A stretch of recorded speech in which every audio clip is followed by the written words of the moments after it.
Angle au centre et angle inscrit, définition et propriétés. Commençons par la définition d'un angle au centre. Un angle au centre d'un cercle est un angle dont le sommet est le centre de ce cercle. L'angle A est donc un angle au centre. Cet angle A intercepte un arc de cercle, c'est l'arc EF. L'angle A intercepte l'arc EF. Définition d'angle inscrit. Un angle inscrit dans un cercle est un angle dont le sommet est un point de ce cercle et dont les côtés sont des cordes du cercle. L'angle C est un angle inscrit. Cet angle C intercepte l'arc BD.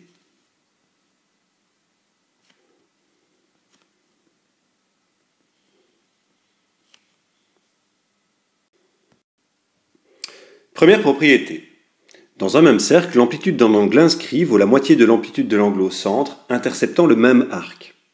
Observons le dessin. Cette propriété nous dit donc que l'amplitude de l'angle C devrait avoir une amplitude qui vaut la moitié de celle de l'angle A1. Justifions. Oublions dans ce dessin le cercle. Nous sommes en présence d'un triangle. L'angle A1 est un angle extérieur à ce triangle. Quelle est la propriété des angles extérieurs? La voici. L'amplitude d'un angle extérieur d'un triangle vaut la somme des amplitudes des angles intérieurs non adjacents. Donc, l'amplitude de l'angle A1 est égale à l'amplitude de l'angle E plus l'amplitude de l'angle C. L'amplitude de l'angle extérieur vaut la somme des amplitudes des angles intérieurs mais non adjacents. Continuons nos observations. Le triangle ACE n'est pas n'importe quel triangle. En effet, les côtés AC et AE ont la même longueur, puisque ce sont des rayons du cercle. Le triangle ACE est donc un triangle isocèle. Nous connaissons une propriété des angles du triangle isocèle. La voici. Les angles à la base d'un triangle isocèle ont la même amplitude. Et donc ainsi, l'amplitude de l'angle E est la même que l'amplitude de l'angle C. On peut donc remplacer l'amplitude de l'angle E par l'amplitude de l'angle C dans la première ligne que nous avons écrite. Allons-y. L'amplitude de l'angle A1 est donc égale à l'amplitude de l'angle C plus l'amplitude de l'angle C. L'amplitude de l'angle A1 est donc égale à 2 fois l'amplitude de l'angle C. Et inversement, l'amplitude de l'angle C est donc égale à la moitié de l'amplitude de l'angle A1, ce que nous devions justifier. Tout ça c'est très bien, mais ne sommes-nous pas devant un cas particulier? En effet, l'angle inscrit a la particularité d'avoir un des côtés comme étant diamètre du cercle. Cela a créé dans le dessin le triangle isocèle sur lequel est basée toute notre justification. Pouvons-nous affirmer la même propriété dans d'autres cas? C'est ce que nous allons voir. Voici un autre cas. Nous avons bien un angle inscrit, un angle au centre, et tous les deux interceptent le même arc qui est ici, DB. Où est le triangle isocèle? Eh bien, il n'est pas là. Mais grâce à une construction, nous allons faire apparaître des triangles isocèles. Traçons le diamètre dont une des extrémités est le point C. Ce diamètre sépare nos angles au centre et inscrits en deux angles adjacents. L'angle C1 et C2 sont des angles adjacents, l'angle A1 et A2 sont des angles adjacents. Nous remarquons que l'amplitude de l'angle C est maintenant égale à l'amplitude de l'angle C1 plus l'amplitude de l'angle C2 et que l'amplitude de l'angle A est maintenant égale à l'amplitude de l'angle A1 plus l'amplitude de l'angle A2. Observons le dessin. Nous remarquons que nous avons deux fois la situation précédente. Voici un triangle isocèle et son angle extérieur. Voici un deuxième triangle isocèle et son angle extérieur. En appliquant deux fois le cas précédent, nous obtenons l'amplitude de l'angle C1 est donc égale à la moitié de l'amplitude de l'angle A1. L'amplitude de l'angle C2 est quant à lui égale à l'amplitude de l'angle A2 divisé par 2.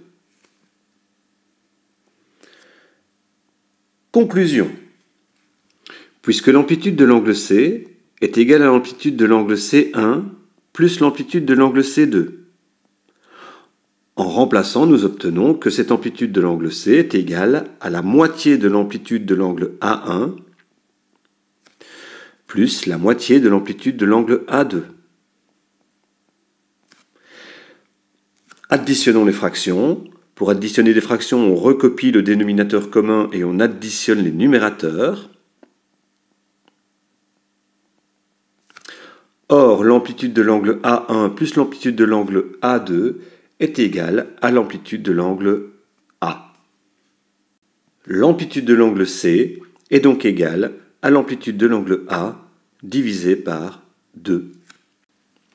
L'amplitude de l'angle inscrit C a une amplitude qui vaut la moitié de celle de l'angle au centre A lorsqu'ils interceptent le même arc BD. Mais tous les cas d'angle inscrit et d'angle au centre qui interceptent le même arc n'ont pas encore été justifiés. Dans ce cas-ci, le centre du cercle est à l'intérieur de l'angle inscrit. Et si ce n'est pas le cas, abordons la dernière situation.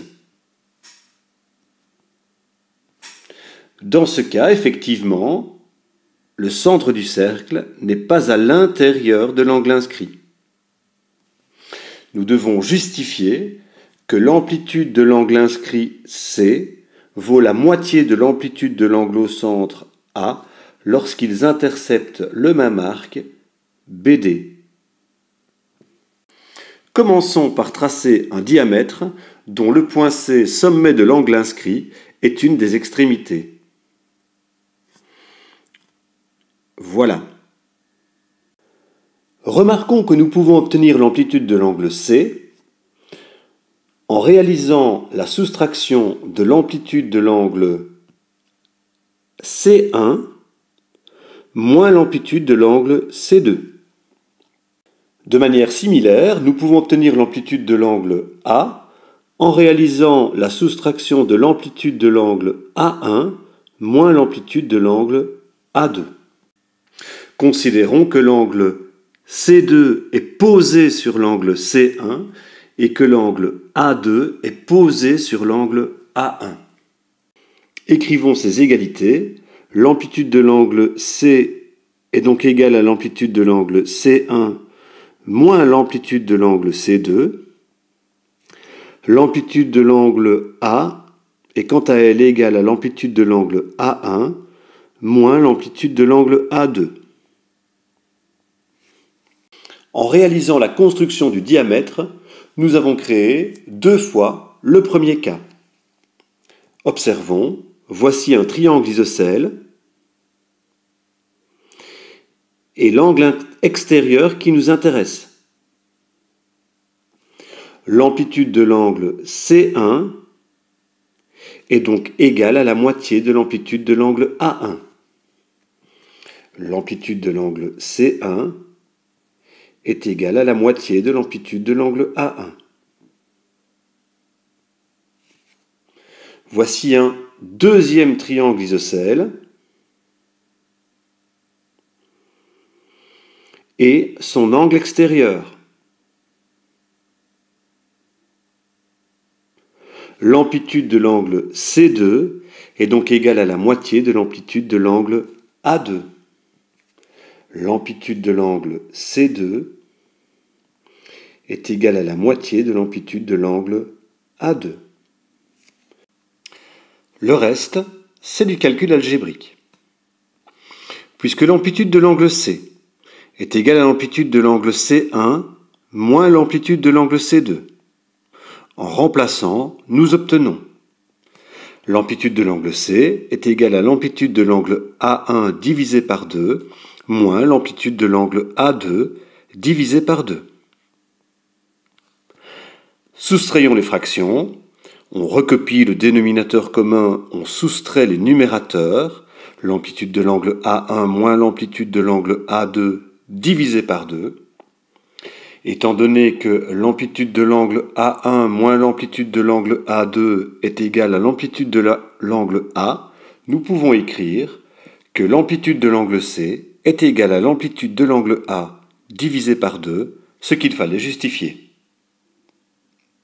Terminons en répétant la propriété une dernière fois.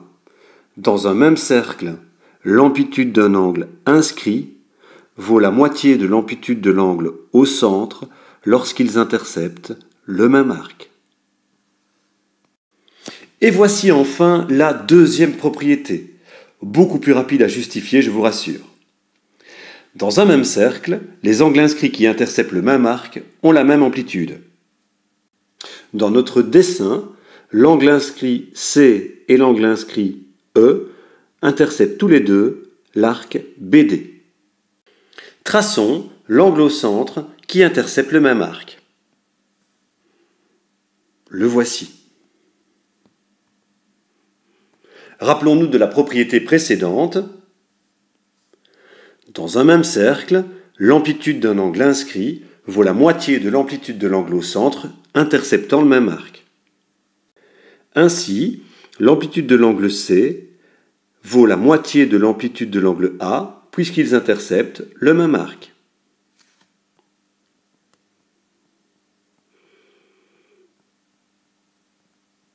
Mais aussi, l'amplitude de l'angle E vaut la moitié de l'amplitude de l'angle A, puisqu'ils interceptent eux aussi tous les deux le même arc.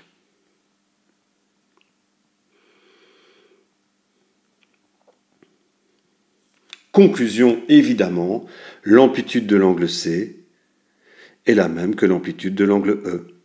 Des angles inscrits dans un même cercle qui interceptent le même arc ont la même amplitude.